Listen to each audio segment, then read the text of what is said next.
YouTube ಚಾನಲ್ಗೆ ಸ್ವಾಗತ. 7ನೇ ತರಗತಿ ಪಾಠ 2 ಸೀನಿಯರ್ ಸೆಟ್ರು ನಮ್ಮ ಟೀಚರು. ಸೀನಿಯರ್ ಸೆಟ್ರು ನಮ್ಮ ಟೀಚರು ಈ ಒಂದು ಪಾಠದ ಪ್ರಶ್ನೋತ್ತರಗಳ ವಿಡಿಯೋ ಇಷ್ಟವಾದಲ್ಲಿ ಪ್ಲೀಸ್ ಲೈಕ್ ಮಾಡಿ, ಸಬ್ಸ್ಕ್ರೈಬ್ ಮಾಡಿ. ಕವಿ ಪರಿಚಯ. ಹೆಸರು ಶ್ರೀಮತಿ ವಿ ಗಾಯತ್ರಿ. ವೃತ್ತಿ ನೀರಾವರಿ ಇಲಾಖೆಯಲ್ಲಿ ಹಿರಿಯ ಅಧಿಕಾರಿ. ಕೃತಿಗಳು ತುಂಗಾ, ತೊತ್ತೋಚಾನ್, ಎಳೆಯರಿಗಾಗಿ ಪರಿಸರ, ಪರಿಸರ ಶಿಕ್ಷಣದಲ್ಲಿ ಅಗತ್ಯ ಕಲಿಕೆಗಳು. ಆಯ್ಕೆ. ಈ ಪಾಠವನ್ನು ತುಂಗಾ ಕೃತಿಯಿಂದ ಆರಿಸಲಾಗಿದೆ. ಕೊಟ್ಟಿರುವ ಪ್ರಶ್ನೆಗಳಿಗೆ ಒಂದು ವಾಕ್ಯದಲ್ಲಿ ಉತ್ತರಿಸಿ. ಮೊದಲನೇದಾಗಿ, ಮಾಂಡವಿ ಟೀಚರ್ ಯಾರನ್ನು ಪರಿಚಯಿಸಿದರು? ಮಾಂಡವಿ ಟೀಚರ್ ಸೀನಿಯರ್ ಸೆಟ್ರನ್ನು ಪರಿಚಯಿಸಿದರು.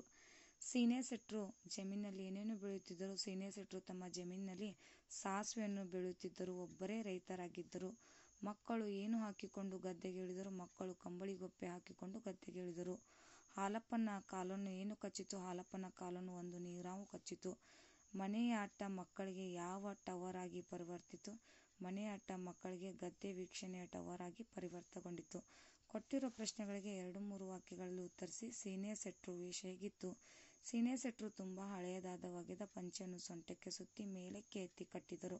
ಒಗೆದ ಚೌಕಳಿ ಅಂಗಿ, ಅದಕ್ಕಿಂತ ಹಳೆಯ ಟವಲ್ನಿಂದ ತಲೆಗೆ ಲಪ್ಪಟೆ ಸುತ್ತಿಕೊಂಡಿದ್ದರು. ಅವರ ವೇಷ ಟೀಚರ್ನಂತೆ ಇದರ ರೈತನೊಬ್ಬನಂತೆ ಇತ್ತು. ಟೀಚರ್ನಂತೆ ಇರದೆ ರೈತನಂತೆ ಇತ್ತು. ಈ ಕಡೆ ಮಕ್ಕಳು ಸಸಿ ಕಿತ್ತ ಬಗೆ ಹೇಗಿತ್ತು? ಮಕ್ಕಳಿಗೆ ಹಿಡಿ ತುಂಬ ಸಸಿಗಳನ್ನು ಬುಡ ಸಮೇತ ಕೀಳುವುದು ಸುಲಭವಾಗಲಿಲ್ಲ. ಅನೇಕ ಸಸಿಗಳನ್ನು ಹಾಳು ಮಾಡಿದರು. 10 ಬಾರಿ ಕಿತ್ತು ಪ್ರಯತ್ನಿಸಿ ಅನಂತರ ಅವರಿಗೆ ಕೀಳುವುದು ಅಭ್ಯಾಸವಾಗಿ ವೇಗವೂ ಹಿಡಿಯಿತು. ಹಾಲಪ್ಪನಿಗೆ ಹಾವು ಕಚ್ಚಿದಾಗ ಸೀನಿಯರ್ ಸೆಟ್ರು ಏನು ಹೇಳಿದರು? ಹಾಲಪ್ಪನಿಗೆ ಹಾವು ಕಚ್ಚಿದಾಗ ಸೀನಿಯರ್ ಸೆಟ್ರು ಅವನನ್ನು ಹಿಡಿದುಕೊಂಡರು. ಹೆದರಬೇಡ ಮಗ, ಎಂತ ಆಗಲ್ಲ, ಅದು ನೀರಾವು, ವಿಷದ ಹಾವಲ್ಲ ಎಂದು ಮೀನು ಕಚ್ಚಿದ್ರೆ ಹೆಂಗೋ ಅಷ್ಟೇ ಎಂದು ತಿಳಿ ಹೇಳಿ ಸಮಾಧಾನಿಸಿದರು. ಕೆಳಗಿನ ಮಾತನ್ನು ಯಾರು ಯಾರಿಗೆ ಹೇಳಿದರು ತಿಳಿಸಿ. ಹಂಗಾರೆ ಸೀನಿಯರ್ ಸೆಟ್ರು ನಮ್ಮ ಟೀಚರು. ಯಾರು? ತುಂಗಾ ಈ ಮಾತು ಹೇಳಿದಳು. ಯಾರಿಗೆ? ಸ್ನೇಹಿತರಿಗೆ ಹೇಳಿದರು. ಮುಂಚೆ ಸಸಿಗಳನ್ನು ಕೀಳೋಣ. ಯಾರು? ಸೀನಿಯರ್ ಸೆಟ್ರು ಹೇಳಿದರು. ಯಾರಿಗೆ? ಮಕ್ಕಳಿಗೆ ಹೇಳಿದರು. ಇವತ್ತು ಪೂರಾ ಕಿತ್ತೇ ಹೋಗೋಣ. ಯಾರು? ಮಕ್ಕಳು ಹೇಳಿದರು. ಯಾರಿಗೆ? ಸೀನಿಯರ್ ಸೆಟ್ರಿಗೆ. ಕೈ ಎಲ್ಲಿಗೆ ಹೋಯ್ತು? ಯಾರು? ಯಶೋದೆ ಹೇಳಿದಳು. ಯಾರಿಗೆ? ತನ್ನ ಸ್ನೇಹಿತರಿಗೆ ಹೇಳಿದಳು. ಶಾಲೆಯಿಂದ ಹೊರಗೆ ನೀವು ಚಟುವಟಿಕೆ ಇದು. ಶಾಲೆಯಿಂದ ಹೊರಗೆ ನೀವು ಕಲಿಯಬಹುದಾದ ವಿಷಯಗಳನ್ನು ಪಟ್ಟಿ ಮಾಡಿ. ಶಾಲೆಯಿಂದ ಹೊರಗೆ ನೀವು ಕಲಿಯಬಹುದಾದ ಪಟ್ಟಿ.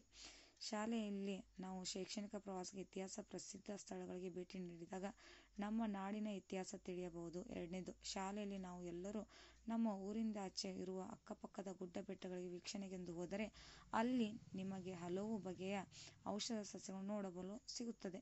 3ನೇದು, ಶಾಲೆಯಲ್ಲಿ ನಾವು ಎಲ್ಲರೂ ನಮ್ಮೂರಿನ ಇಂಡಸ್ಟ್ರಿಯಲ್ ಏರಿಯಾಕ್ಕೆ ಭೇಟಿ ನೀಡಿದರೆ ಇಂಡಸ್ಟ್ರಿಯಲ್ಲಿನ ಉತ್ಪಾದನೆ ಮತ್ತು ಅಲ್ಲಿ ಎಲ್ಲ ಮಷಿನ್ಗಳ ಕೆಲಸದ ಬಗ್ಗೆ ತಿಳಿಯಬಹುದು. ಈ ಕಡೆ ನೋಡಬಹುದು. ಕೆಳಗೆ ನೀಡಿರುವ ಪದಗಳಿಗೆ ಬೇಸಾಯಕ್ಕೆ ಸಂಬಂಧಿಸಿದ ಪದಗಳನ್ನು ಮತ್ತು ಶಾಲೆಗೆ ಸಂಬಂಧಿಸಿದ ಪದಗಳನ್ನು ಪ್ರತ್ಯೇಕ ಪಟ್ಟಿ ಮಾಡಿದರೆ ಅದೇ ರೀತಿ ಕೂಡ ನಾವು ಕೂಡ ಪ್ರತ್ಯೇಕ ಪಟ್ಟಿ ಮಾಡ್ತೀವಿ. ಇನ್ನು ಕೊನೆಯದಾಗಿ ಪೂರಕ ಮಾಹಿತಿ, ಶಿಶುಪ್ರಾಸಗಳು. ಇನ್ನು ಕೆಳಗೆ ನೀಡಿರುವ ಬಂಡಿ ಆಟದಲ್ಲಿ ಬಿಟ್ಟ ಪದಗಳನ್ನು ತುಂಬಿರಿ ಅಂದಿದ್ದಾರೆ.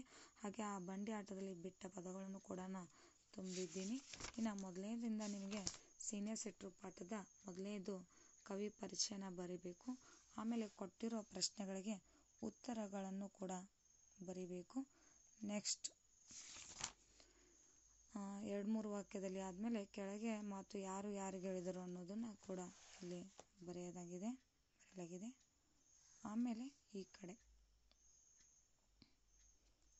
ಈ ಒಂದು ಪಾಠದ ಕೊನೆಯದು ಪ್ರಶ್ನೋತ್ತರಗಳ ಈ ಒಂದು ವಿಡಿಯೋ. ಇಲ್ಲಿಗೆ ಇವತ್ತಿನ ಸೀನಿಯರ್ ಸೆಟ್ರು ನಮ್ಮ ಟೀಚರು ಈ ಒಂದು ಪಾಠದ ಪ್ರಶ್ನೋತ್ತರ ವಿಡಿಯೋ ಎಂಡ್ ಆಗುತ್ತೆ. ವಿಡಿಯೋ ಇಷ್ಟವಾದಲ್ಲಿ ಪ್ಲೀಸ್ ಲೈಕ್ ಮಾಡಿ, ಸಬ್ಸ್ಕ್ರೈಬ್ ಮಾಡಿ, ಶೇರ್ ಮಾಡಿ, ಕಮೆಂಟ್ ಮಾಡಿ. Thank you. ಧನ್ಯವಾದಗಳು.